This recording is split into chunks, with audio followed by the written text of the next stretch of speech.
বিদ্যুৎ মাশুল বৃদ্ধির প্রতিবাদে উত্তাল হয়ে উঠল শহর। সদর কংগ্রেস কমিটির উদ্যোগে রাজপথে নামে বিশাল বিক্ষোভ মিছিলটি শহরের বিভিন্ন রাস্তা পরিক্রমা করে বিদ্যুৎ দপ্তরের সামনে এসে পৌঁছায়। এরপর দপ্তরের সামনে শুরু হয় বিক্ষোভ প্রদর্শন ও তীব্র স্লোগান। বিদ্যুৎ মাশুল বৃদ্ধির সিদ্ধান্ত অবিলম্বে প্রত্যাহারের দাবি জানায় কংগ্রেস নেতৃত্ব।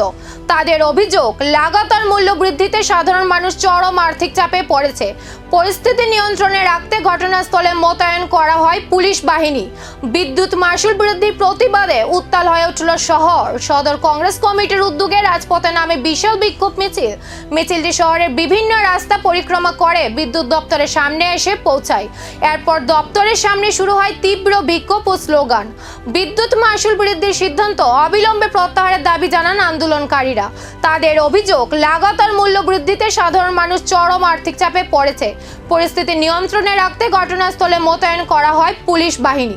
কেন এসেছি ইতিমধ্যে আপনারা শুনেছেন।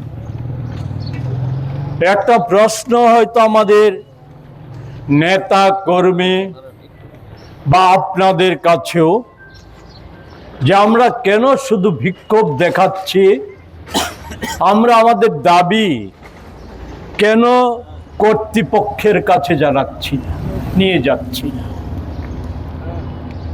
আমি এই বিষয়গুলি সম্পর্কে আমাদের দলীয় দৃষ্টিভঙ্গি আমি তুলে ধরার চেষ্টা করব।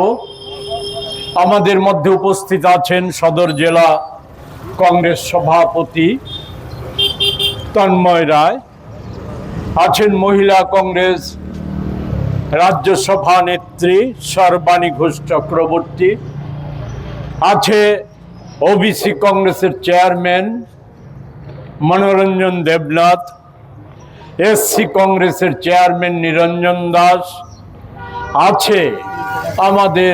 আন্দোলনের চাপ কি নীতিতে বদল আনবে নাকি আরো বাড়বে রাজনৈতিক উত্তাপ? নজর এখন পরবর্তী পদক্ষেপে।